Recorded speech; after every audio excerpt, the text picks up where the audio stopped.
talking about 2022, why don't you look into your crystal ball and kind of Hmm.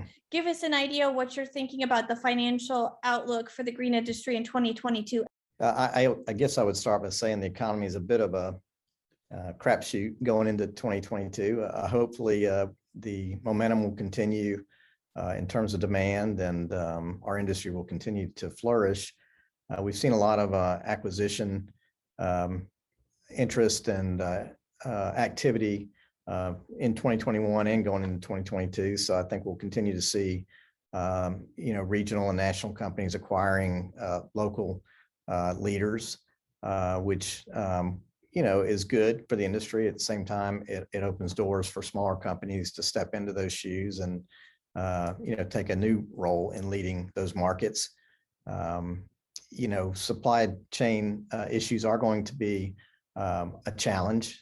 We're looking at backlogs and everything from trucks to mowers to even apparel these days has gone up. So we're going to have to make do with some of the equipment we have for a little bit longer while we wait on that supply chain to loosen up a little bit. Obviously, labor going into 2022 is a huge challenge, as everybody knows in our industry.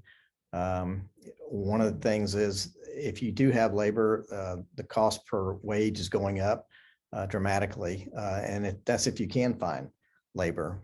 Being able to fill the open positions is another tough part of going into 2022. I don't know where the people have gone. I think that's a question that we've all asked ourselves. Where did everybody go? So as we roll into next year, we're optimistic. We believe that we're positioned well for 2022. Hopefully, the industry in general is making adjustments to our customer pricing that will reflect some of the increases that we're having to pay for goods and resources.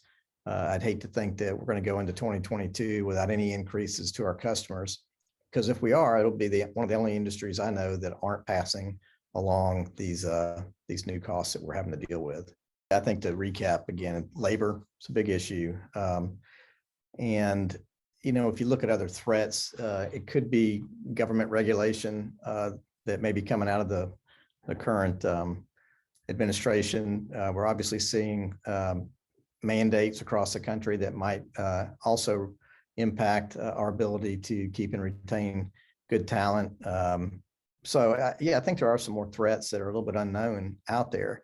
There's some positives going into next year. And I think as a result of this year, even, I think one of the things that's exciting is our industry is probably paying a higher wage than we've ever paid to be in the landscape industry, not just at the front line, but also for college graduates and for middle management in our industry.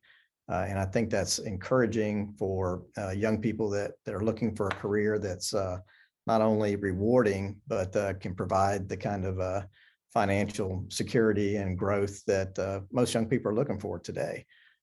So we're seeing wages, at a much higher level, and certainly we have to deal with that internally, but it's good for the young people and for the folks that are in our industry.